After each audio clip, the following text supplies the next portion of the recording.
First, we'll do some agenda items here. Items on the agenda may be taken out of order. The board may combine two or more agenda items for consideration. The board may remove an item from the agenda or delay discussion relating to an item at any time. No action may be taken on any matter not listed on the posted agenda.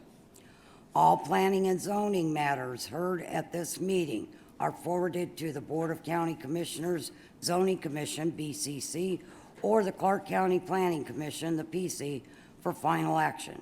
Please turn off or mute all cell phones and other electronic devices. Please take all private conversations outside the room.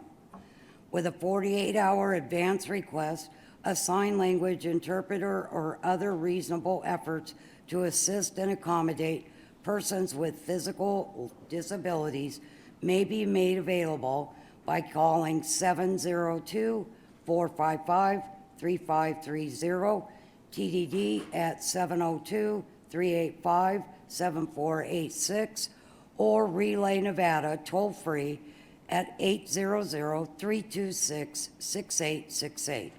Supporting material provided to the board council for this meeting may be requested from Tammy Harris at 702-298-0828.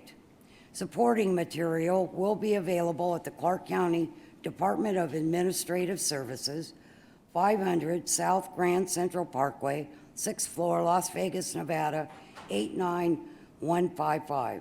Supporting material will be available on the county's website at clarkcountynevada.gov/Laughlin-TAB. At this time, I will do roll call. I am here. Kathy Oakes. Here. Bradley Beck. Here. Fred Doughton, and Kathleen Haas is excused. Our secretary is Tammy Harris. She can be reached at 702-298-0828 or tammy.harris@clarkcountynevada.gov. We also have our county liaison, Mark Moskowitz, who can be reached at 702-298-0828 or 702-455-6173, or mark.moskowitz, Moskowitz, @clarkcountynevada.gov. At this time, we will do the call to order and the Pledge of Allegiance.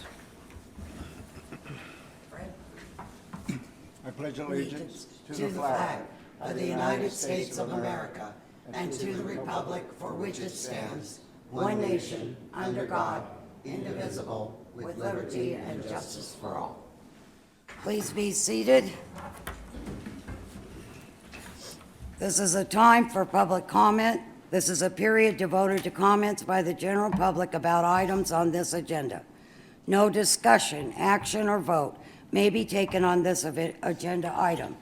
You will be afforded the opportunity to speak on individual public hearing items at the time they are presented. If you wish to speak to the board about items within its jurisdiction, but not appearing on this agenda, you must wait until the comments by the general public period listed at the end of this agenda. Comments will be limited to 3 minutes. Please step up to the speaker's podium. If applicable, clearly state your name and address, and please spell your last name for the record. If any member of the board wishes to extend the length of a presentation, this will be done by the chairperson or by a majority vote. Seeing as no one's up, I will combine. Oh, I'm sorry, go ahead. Hi. Hi. My name is Emma Fico, F like in Frank, I, C like in Charles, O as in Oscar. I live at 3255 Partridge Run Street.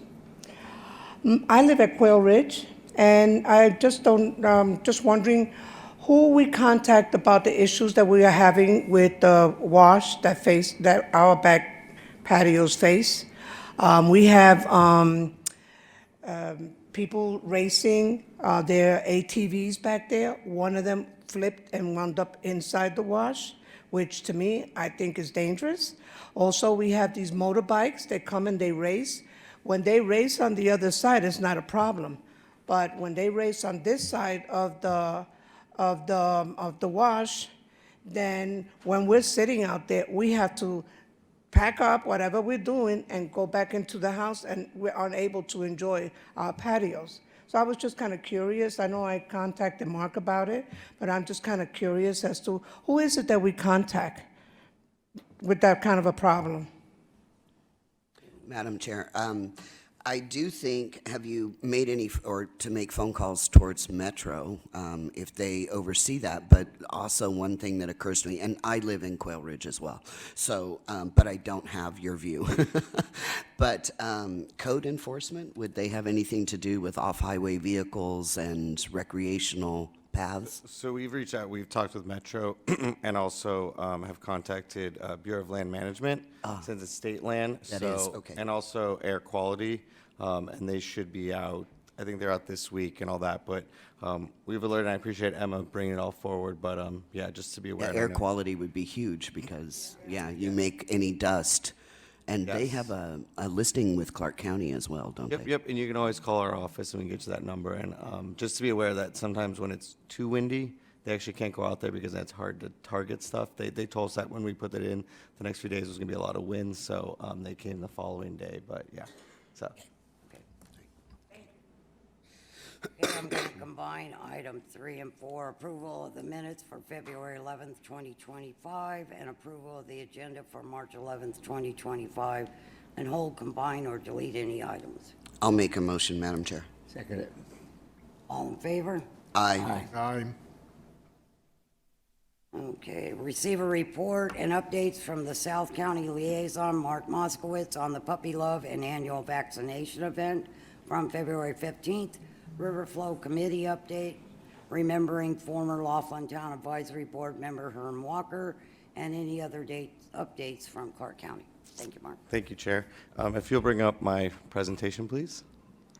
So Puppy Love was a huge success. We had over 200 animals, cats and dogs, were vaccinated and microchipped. It was a really great event. It's one of our signature events that Commissioner Naft has brought to the community. People were there from 8:30 in the morning, and the Animal Foundation, I just want to thank them so much. They stayed much later, and we were able to get a lot of animals taken care of. I want to thank Tammy from my office, her daughter, they always help, as well as Metro, the MVPs, the VIPs, the Chamber of Commerce, Clark County Fire, Alon, Bronson, and Don with Parks and Rec. It's really a true community event. We had food, we had music, we had a caricature that was doing pictures of people, so, and a lot of local vendors as well. So really good turnout. We couldn't do this without the whole community's help. So MVPs and VIPs are great at directing traffic and all that. So we'll look forward to it. It'll be 2026, probably in February. We're trying to keep it every year at the same time, just so people remember it and also get up to date on their vaccinations. Plus the temperature helps. Yes, and the temperature. And it was a very warm day, which was nice for February. So a lot of animals were microchipped, which was wonderful. Please make sure you go to mypethealth.com. And as you can see here, when you go to the website, you want to click where that blue arrow is, and then it'll take you to a site with the next thing. The microchip won't mean anything unless you register it. We get that a lot of times. People get their microchip, they don't register it, then the dog gets lost, they scan it, they can't return it. So just please remember to do that. If you have any problems, call our office, or you can call the Animal Foundation at 702-384-3333, and they can help you. Also, I know some paperwork was probably sent out. If you didn't get it, just call our office. Maybe it was an address that was hard to read on the paper, and we can get you some contact information like that. But I know they're sending out all the paperwork as well. So my next update is the River Flow Committee. I know I sit on that meeting with a lot of partners in the room. It really is to help with the Bureau of Reclamation to let our business owners, our tourism, our chamber know what's going to happen with the river so we can plan accordingly. They are a state agency and a federal agency, so they kind of have the first say of what they can do, but they've been keeping us in communication. They're working with us. We're always trying to work to make communication better. So if there's an event or we know it's a big weekend, we kind of let them know and they kind of work with us. So I'll periodically give some more updates on that as well. So if we can bring back my presentation, let's see. Whoops. Probably. I just want to, let's see if we can get it up there. Whoops. There we go. So Herm Walker passed away on February 20th of 2025 at the age of 90. Herm Walker was a member of our Laughlin Town Advisory Board from 2020 to 2024, and we truly appreciated all he did. Herm actually moved to Laughlin in 1992. He was born and raised in South Dakota and practiced law for 50-plus years, 25 of those years being at the Riverside Resort Hotel and Casino as a corporate attorney. And Herm would always joke, he always said he and his wife were headed to Tucson to retire in the Southwest, but they got to Laughlin and their car broke down and they couldn't go any further, so that's where they stayed and they've been here ever since. So Herm was a great member of the community. On Monday, March 24th at 1 p.m. at the Riverside Resort and the Don Laughlin Celebrity Theater, they'll be doing his remembrance. And I would just ask everyone if we could just do a moment of silence for Herm. So, thank you. And then, so every 2 years, our town board goes to a training in Las Vegas, and they learn all the stuff that's about Clark County and town boards. And one of our own town board members did a really nice interview and did a video, and they're actually putting it out on social media to recruit people. And I just want to share it. Kathy Oakes, you did a great job. It's already been on our social media. So It was a couple of years ago. no, I think it was last year, wasn't it? Was it? Well, let's. So I if don't you know. wanna- There's a lot of terms and it runs. We'll see. So if we want to bring up that presentation, I could start the video. This is before I got biz. So. The town advisory boards were developed by the county commission to help strengthen local rule and knowledge about the local environment, local communities. Our county commissioners rely on us who live in the communities that are the proverbial boots on the ground to know what it is that their constituents want.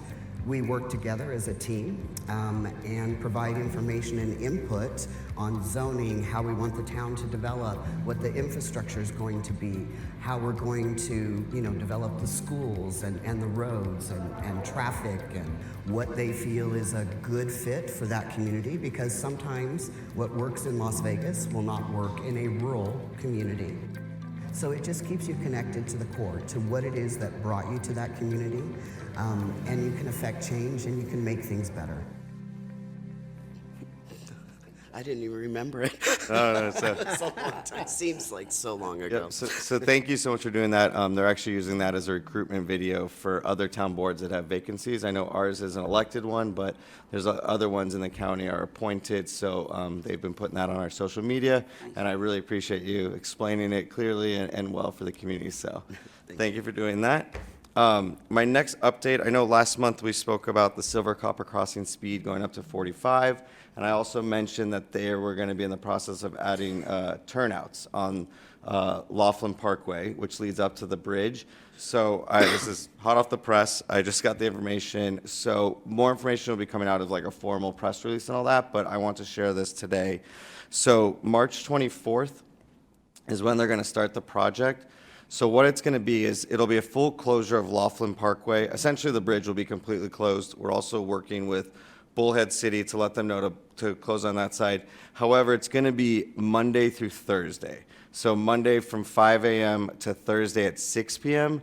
So 6 p.m. on Thursday, Friday, Saturday, and Sunday, the bridge road will all be open. So we've worked with our neighbors across the river, Bullhead. We've talked with our agencies. We've talked with Metro to figure out the best way to complete the project. But we have to do a full closure, but we feel that those times are acceptable and it'll work. They're going to be there all day. Please remember, you do have the other bridge, the older bridge, as well as the private bridge by the Avi, so we do have options to do that. But it's going to be 10 turnouts. They're about 200 feet of emergency turnouts. They'll be on Laughlin Parkway. There'll be 4 that will be on the eastbound side, and there'll be 6 on the westbound side. So it's going to be about a 3-week project. The reason is they want to be there all day and all night to do everything. That's why we're going to do a full closure, so they don't have to remove the equipment, bring the equipment back, and all that. But we think this is going to give everyone a little bit of time to plan ahead. However, we are open Friday, Saturday, Sunday, which I believe is the busier times of using. So we'll be having a press release coming out probably later this week, just to let people know. But they'll probably start putting some boards out there just to let people know, starting this date, the road and the bridge will be closed. So I appreciate the community's patience with us. This is all positive, in my opinion, that we're able to, as I said, we engineer it, then we have users on it. We've already raised the speed limit. Now we're working on these emergency turnouts. They will also be signed and everything. We'll say like emergency stopping only, so it's not going to be parking. Metro will also be able to be out in those as well, so please keep that in mind, that with the speed limit, that is an option for them as well. So we're looking at, and the Commissioner Naft's big thing is to be community safety and want to do this as smoothly and efficiently as possible. So, and with that, those are all my updates. I think it's great. Thank you. All right, receive a report from Lieutenant Rogers, Metro Police, regarding activity and statistics during the past month and other crime. Good afternoon. I'm Sergeant Donnie Cox, LVMPD Laughlin Resident Section. So, with our calls for service for the month of February, the calls for service change, the difference is a minor change, dropped for 6.62% in the calls for service in total. The January total from 287 for February of 2025 was 282. Traffic citations are about the same overall, 71 traffic citations, 2 DUIs, battered domestic violence arrests. There were 2 adults, no juveniles. Total bookings for Tucker Holding Facility, adults 17, none for the juveniles. They would be transported back to Las Vegas anyway. No juvenile citations and calls for service at the school. The high school, middle school, and the elementary school were basically the same, 2 calls. Calls for service at the casinos. The Riverside continues to be the busiest of them all. As it gets warmer, we're going to see that kind of activity is going to pick up a little bit more, but not much of a change there.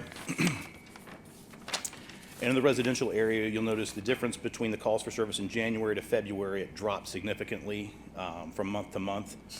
The reason for that is we're working very, very closely with the Justice of the Peace, Gino Briscoe, to make sure we're going through the eviction process where we've had some critical incidents and violent crime in those particular neighborhoods here recently. To stay on top of that, we've worked very, very hard with the judge to make sure we're streamlining the eviction process to weed out these bad apples from our community. So we've been very successful with that. We're very close to making sure that this neighborhood is as safe as we possibly can make it. So he's done amazing work with us. So Desert Bay, Riverwood, Vista Creek, and the Vintage apartment complexes. We have an association manager meeting with the managers from each of those places in conjunction with the constable's office. So we're trying to bring all the pieces together to make sure that we make it as smooth and trouble-free as we can to make sure we get these problem people out of our community. Great. With the events coming up here locally, tomorrow we have Coffee with a Cop at the Morning Joy Coffee Shop on Needles Highway at 11 o'clock. Then on the 29th is the Kids Expo in Bullhead City. And we have the next Red Cross Blood Drive will be here in this room on April 2nd from 10 a.m. until 3 p.m. So there's still probably 25 seats and appointments available for the Red Cross Blood Drive. So anybody listening, please come donate blood. And that's all we have. Any questions? So I have one. So list 29 CFS in January for the Riverside, and then you go next one, Golden Nugget 472. Why is there such a huge amount of calls at the Riverside as opposed to every other? We get asked this quite often, actually. So I think it's more because of the clientele of the Riverside. They have the arcade, they have laser tag, bowling, the movies. So I think there's more families over there. So any disturbances, they tend to involve Metro Police a lot faster. So I would suggest that some of the other casinos that they would handle with just security, where they're trespassing individuals, where they have more of a family-oriented establishment there at the Riverside. Does that make sense? And don't you categorize the RV park, and I forget how many, as part of the Riverside as well, the Riverside RV park that they have? I think there's 300 RVs parked there, so it's like a little community too. Right, so we include that as part of that address. And actually, the management for the Riverside RV Park has been invited to the apartment complex managers, although typically they don't have the same types of problems with evictions that the other apartments would typically traditionally have. All right. Anything else? Thank you. Thank you. Receive a report from Sergeant Tim Waller with Nevada Highway Patrol regarding activity and statistics during the last month and public safety concerns. Good afternoon. Tim Waller, W-A-L-L-E-R. I am the sergeant with the Nevada Highway Patrol for Laughlin and Searchlight. For the month of February, we had 452 traffic stops with 459 citations issued. There was 40 commercial inspections done in the district by our commercial guy. 8 crashes, 1 arrest, and that totaled us with 581 overall contacts for the month. Any questions? Just any specific trends you're seeing on the corridor coming in and out? No, typically we're going to see that change when we get our summer traffic. You know, we get the river crowd that comes down, and that's usually a younger crowd, a little more of a party crowd. I do know they have started the repaving project out on US 95. They started that yesterday at marker 37. So they're going to grind out the top surface of that roadway. And Where does that run from? So US 95 marker 37 all the way through Searchlight to marker 17. So Okay.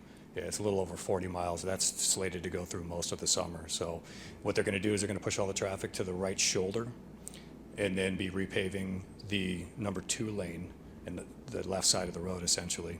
And then when they're done, they'll do it in sections on both sides. So you'll get squeezed down to 1 lane when you're traveling back and forth to Vegas. How it used to be forever. Yeah, well, the last time they did it, But those of us that make a lot of runs back and forth to yeah. Vegas. So last time they actually moved all the traffic to one side and worked on one side. This time it seems as though they're going to just push the traffic.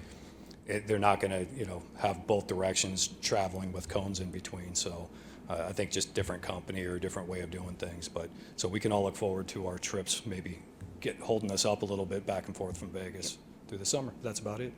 Okay, All thank right. you. Thank you. Clark County Fire Department regarding calls for service during the past month and other fire prevention issues. Don't have anything. We don't, no. Hello, Board. Mike Hutch with the Clark County Fire Department. Nice to see you all again. We had 168 calls for service. That's a 14% increase from last year. The highlights of the month for us was we had 1 code save, which was a heart attack save with one of the residents in the town, and we had 4 overdoses, and all those were saved as well. 2 were fentanyl, and 2 were just prescription drugs mishaps where they took too much of their medication. The only unusual thing is we had 10 calls for elevators. Half of those were at the Riverside. It seems to be they're having some elevator issues. We get called when there's a person stuck in the elevator, not when it's empty. So we've been running a higher amount of elevator calls lately. And that's the only unusual trend really that's going on right now. Would that be about the 14%? I don't think that contributed that much to it, but it did contribute some to it for sure. I'd say maybe 5% on that total or so. But we usually get like 5 elevator calls a month, and we had 10 last month. Does that phone in the elevator go directly to your dispatch, or is it ran goes through the to PBX? Security who calls us. Okay. I know I got stuck in the elevator. I've been stuck in them once. before, yeah. I just was curious who they were talking to. And then just out of curiosity, with 4 overdoses, 2 fentanyl and 2 prescription, what are you trending, roughly regarding fentanyl overdoses in this little community? In this little community, it's at least half of our OD calls for sure. That was, again, I can't get into because of specifics, but I can tell you that there were more homeless kind of people than residents with the fentanyl. I'm sorry, there were more, But homeless kind of than residents. They weren't residents that were. oh, they weren't on the residents of the no. community, so they were transients that had overdosed on fentanyl. Yes. And so you guys carry all of the Yeah, reversal agents. yeah. Narcan is the big thing, and that's what we Couldn't remember the typically name. give them right I was away. an expert in that stuff. They snap out right away. So. Right, okay. Like she asked, though, what's the trend overall? Is it, is it increasing? Is it decreasing over the last It's few years? increasing. Increasing? Yeah, for sure over the last year or so. But much more in the valley, in Las Vegas Valley, than Sure, than obviously. than Here, yeah. than in Laughlin. But Laughlin numbers have, over the year, have been significantly, not significantly, have been higher than the year before. Okay. Yeah, it's just interesting how it makes its way here too. Yeah. Thank you. You're welcome. Thank you. Receive a report from Jason Bailey, the Big Bend Water District, regarding the status of the water system. Good afternoon, Madam Chair. Jason Bailey with the Big Bend Water District. Our condolences to Herm Walker's family. Sorry to hear about his passing. Just an update on the Big Bend Water District for the month of February. Total diversions were 229 acre feet. Year to date, it's a little bit up from last year to date. But I think if we look over the overall trend of the last 5 years, it's still down a little bit. So we are seeing a little bit uptick of water use, but nothing to be concerned at this point. Water system update, we have some upgrades and repairs, replacements to the 1,000 zone MCC as well as Casino Drive pump station. Our treatment plant also completed its fire inspection. Financial update for the fiscal year to date through the end of January. The accumulated debt balance decreased from the fiscal year end of $3.47 million to $1.92 million. Again, that was as a result of primarily the receipt of a number of state revolving fund loans. And then last month, I reported on the Water Resources Development Act funding. We had submitted a letter of intent to the Army Corps of Engineers for the design of a tank. We have since received a letter back from the Army Corps saying that they received it. Thank you for the information. They understand the ask, and that they will consider it as they do all of their other projects. And that is my report. Any questions? Madam Chair.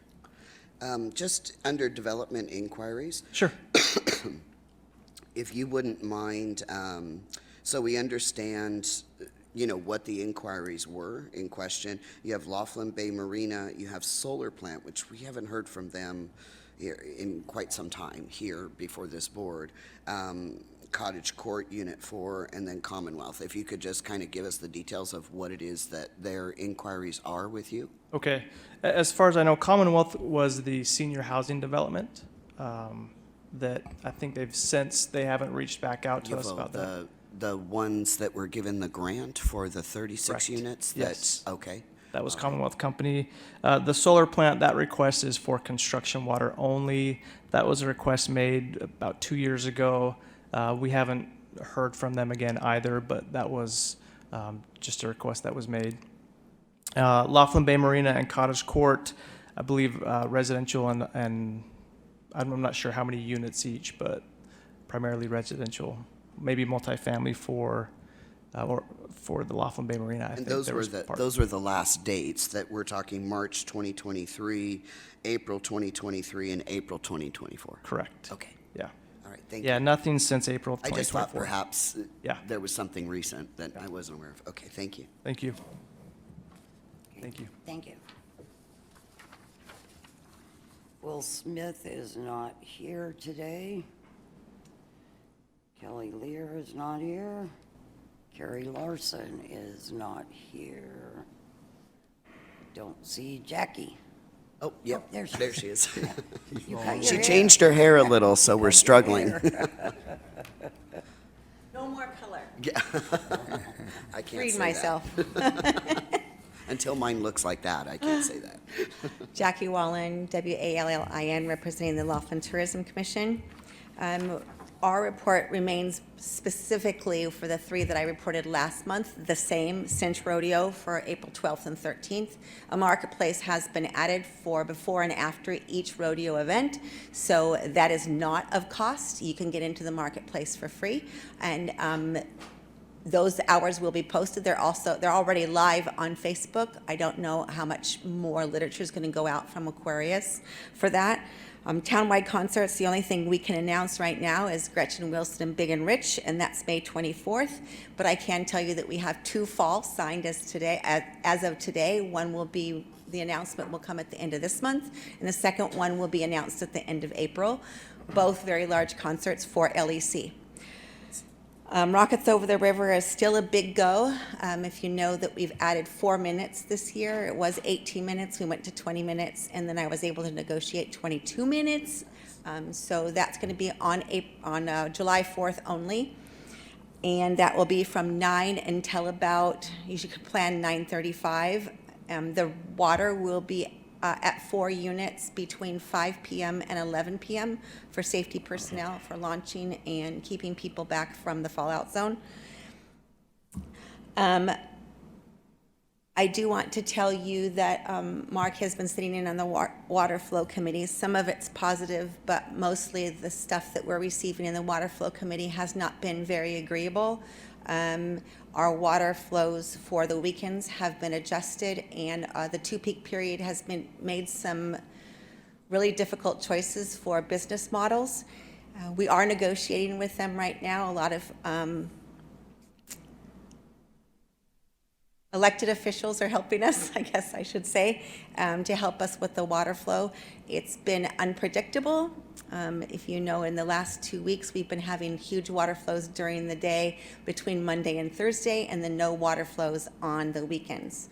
That's not acceptable. We are been receiving 80, 85-degree temperatures, not just for tourism, but for our locals and tour operators.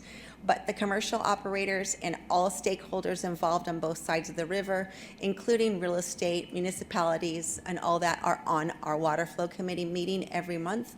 And I think that we're going to increase those to every 3 weeks. Bria Sciadini from Laughlin River Tours is still the chairperson for that, and I'm still the administrator.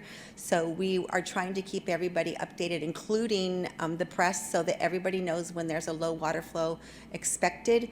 Then we will be able to announce it. One thing it will really affect is the fight against the caddisfly.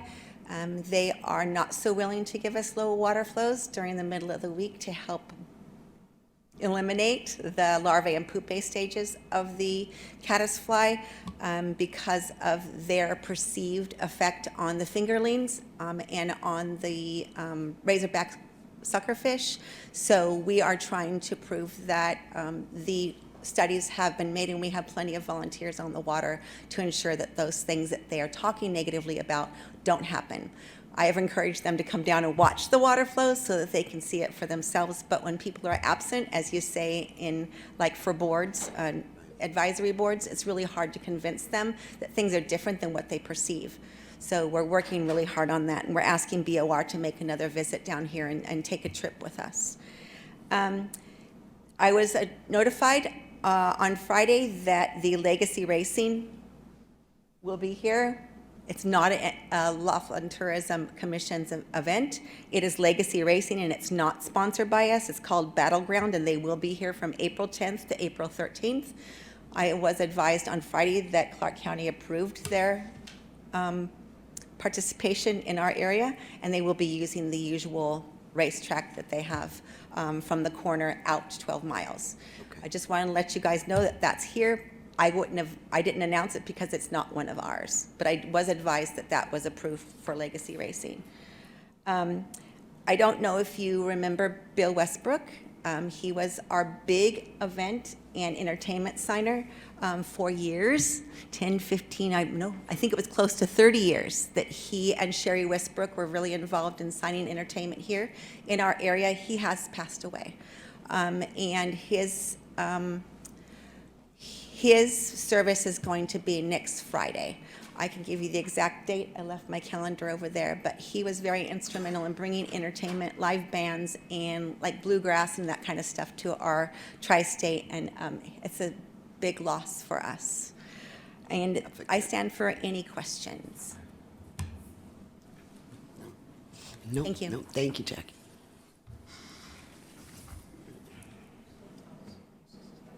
Okay, planning and zoning, there's not any. General business, none. This is comments by the general public. A period devoted to comments by the general public about matters relevant to the board's jurisdiction will be held. No vote may be taken on a matter not listed on the posted agenda. Comments will be limited to 3 minutes. Please step up to the speaker's podium if applicable. Clearly state your name and address, and please spell your last name for the record. If any member of the board wishes to extend the length of a presentation, this will be done by the chairperson or the board by majority vote. Martin Knaus, Knauss, 3826 Duke of Earl Court, Laughlin, representing the Laughlin Economic Development Corporation. The LEDC submitted 2 subjects for discussion during the information items section of today's meeting. County staff rejected our request to discuss these items with you. We wanted to discuss the Hyco Springs and Bridge Canyon Diversion Project and the associated Bruce Woodbury SID. The delays that are occurring in design and moving forward with the diversion project leave the danger from flash flooding at Bruce Woodbury Drive and Thomas Edison Drive, as well as the near catastrophic flooding across Casino Drive. The March 2023 flood event thankfully caused no loss of life, but extensive property damage occurred and the potential for loss of life was great. Another event while the county dithers on this project will be catastrophic to this community. The Bruce Woodbury SID will require the lands that will be included to be appraised. As there is a moratorium on water service to all properties in Laughlin, the appraised value of the property will be severely impacted. Thus, the SID will fail. Without the SID, there will be no development along Bruce Woodbury, as you need curbs, gutters, utility improvements, etc.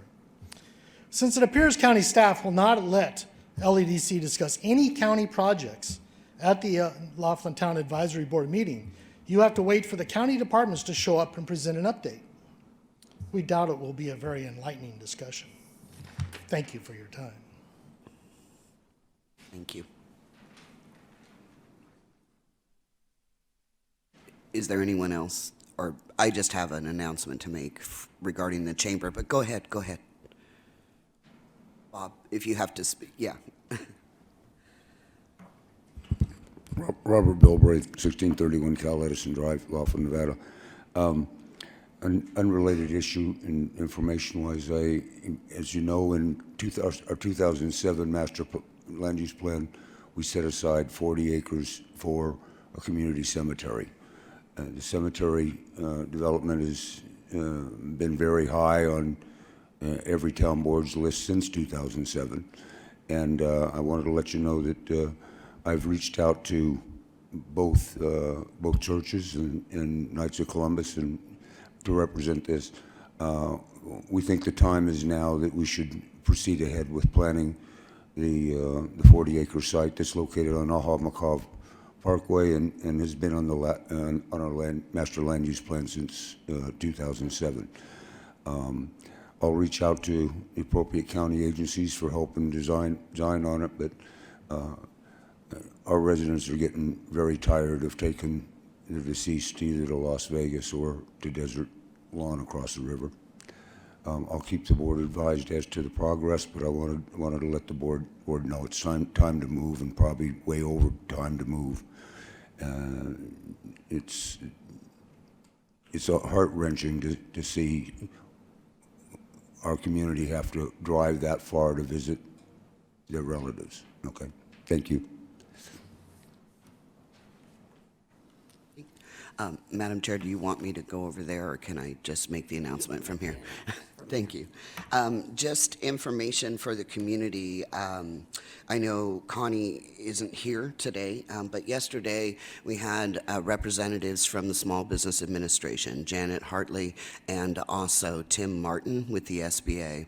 A project that's been in the works for a little while has been standing up a Service Corps of Retired Executive branch within the Laughlin Chamber.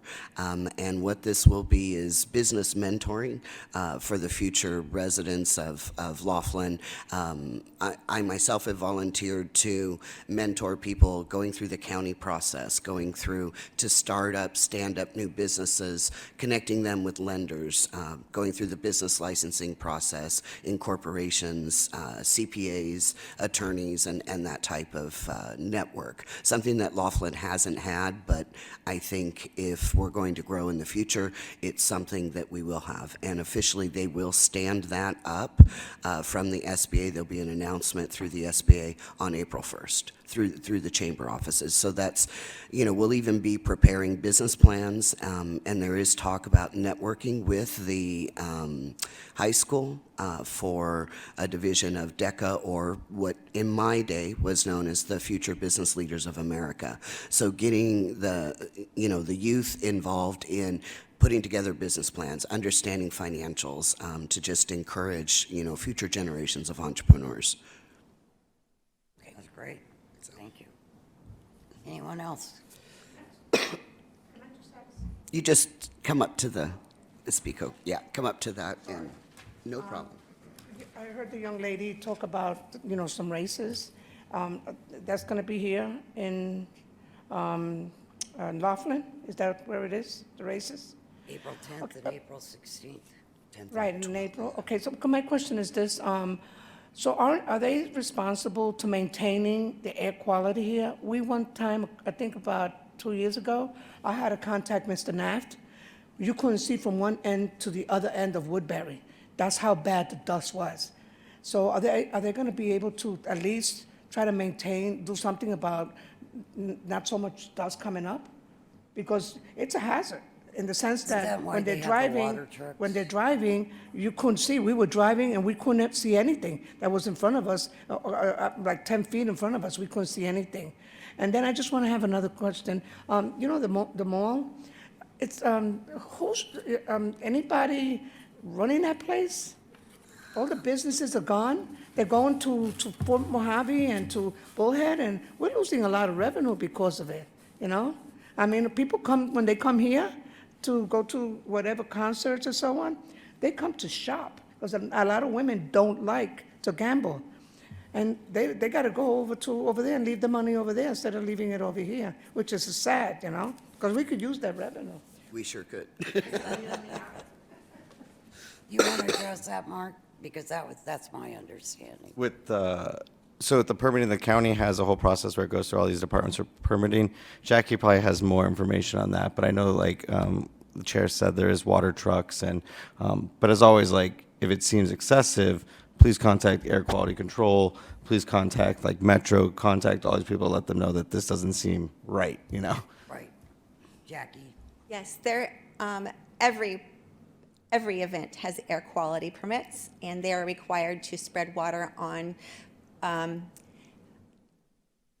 dirt, on soil that is become airbound. They have to do it every so often. BLM is on those sites 24/7 monitoring those effects, and those water trucks are used, and the water outlet is right there for them to fill their trucks. So there's no reason for them not to do that, although I don't have control over those anymore because I'm not the sponsor and don't monitor compliance on those. I cannot speak on those promoters' behalf, but I know that there is a permit that goes out from air quality. So the other question you had was about The mall. the mall. The mall is up for sale. That's why everybody's moving out. It's been for sale. There are some very interested purchasers, but I can't speak on that either. There's also a desire to develop it into something else besides a mall, and those things will come out. On behalf of the Mojave County Airport Authority, as a secretary of the board, I'd like to give you two updates, and one of them is that the taxiway rehab project has begun. It's a 45-day project. It started last Monday. They fell behind just a couple days, and they worked over the weekend to catch up because the surface was a little harder than they expected to pull up, so they're working really hard to get that done. And for those of you who didn't know, the Women's Aviation Group, the 99's Women Aviators, are coming here on the 26th, and they're being hosted by the Riverside Resort, and all of us volunteers are going to be out at the airstrip to welcome them with welcome bags, outlining all the services that they can receive within 25 miles of the airport, and they're going to be here to assess the hospitality that we can provide. And since the airport bought the fixed base operations and it's not run by Signature anymore, we are able to provide those and price incentives on fuel and landing and tie downs in the future. And we're trying to sell those special services now that Signature would not provide. But now that the FBO is under the airport's Umbrella. yeah, umbrella, now that we can do those special things for special people. And they'll be here on the 26th for 3 days. Thank you. Thank you. Anyone else? Okay, our next meeting is April 8th in this room. And if I can get a motion to adjourn. Move. All in favor? Aye. Meeting is adjourned.